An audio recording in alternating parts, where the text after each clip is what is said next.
We just been attacked 2 weeks ago. I mean, can you imagine something that's taking place on the heels of paranoia amongst all Americans being in one place under one roof?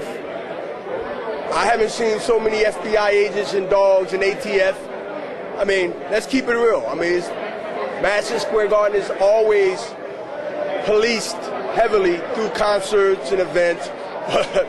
September 29th was supposedly, and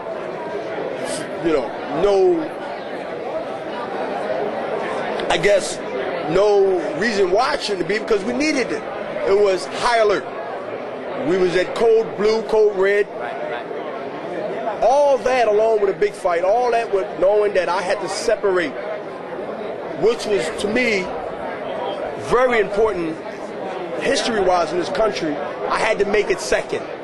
I had to be selfish that night because as hard as that was, I had a job to do. I don't know if that makes sense to you or whatever. I mean, what excuse that you would have understood the excuse, but a win is a win is a win is a win, and the excuse would have been justified, but that's when you know what you're made of, when you can take something of any adversity, knowing that you got a job to do and going there with a poker face and do it and execute it the way Hopkins did. That is a profound... I don't want to ruin anybody's interview, but everybody here that experienced that felt the same thing when we had to go back to work. Yeah. Thank you. That was good. Good on you. That's a heck of a memory to have, huh? I'm glad that I've ducked most of the punches that I took. That helps. Have a good day. I'm going to beat Joe Gazaki's ass. Put it on.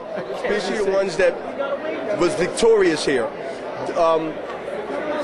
I'm just so proud that I contribute my history of DNA in this ring. Your sweat and your blood. My sweat,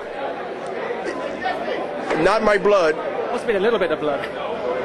But I wouldn't mind that because it's the Madison Square Garden. It's the ring. I said it earlier, and to contribute my DNA to history is like a baseball player having the opportunity to rub the bat that Joe DiMaggio, Hank Aaron, the great football, basketball players, boxing. It's an honor not only to be here and to step in the ring at Ray Robinson, who I idolize, but to also contribute to history. My name is on this list as one of the greats. 2001 was one of my greatest performances. 2 weeks after 9/11, I beat Tito Trinidad, who's undefeated easily, in front of 20,000 plus people. 2 weeks after 9/11, it'll be attached to the history book forever. It'll be attached to my history book forever. Do you think this ring to me means that much of energy to me? No. As long as boxing exists, as long as ghetto is in America, as long as there is a ghetto in America, boxing will never die. Boxing will always survive any adversity. No matter if it's a ring, no matter if corruption, no matter if other sports events, UFC, BAC, whatever, boxing will always survive as long as there are ghettos in America. It does, because boxing is always the curiosity that upset can happen. And curiosity always makes people wonder, should or shouldn't they buy the fight? And that's why you have the Cotto and Sugar Shane Mosley. That's why you have the Ricky Hatton and Mayweather, which I just did the press conference. That's why you have the Bernard Hopkins and the, what comes next, or the Gadazaki, or the Winky Wright, the Tarver fight.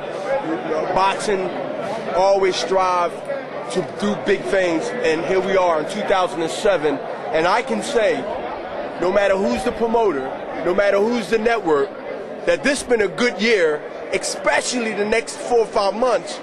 Boxing is in the forefront of the 80s and the 90s because you got so many great fights happening with not one-sided fights. You have, like I said, you have Southpaw. You have Sam Peach fighting Moscow. You have Mayweather fighting Hatton. You have Sugar Shane fighting Cotto. I mean, you got Pacquiao fighting Barrero. Who said boxing is dead? Bernard Hopkins, 2 million people bought the Mayweather and Oscar fight. Where these 2 million people come from? Where? Boxing is well alive, Tom. Trust me.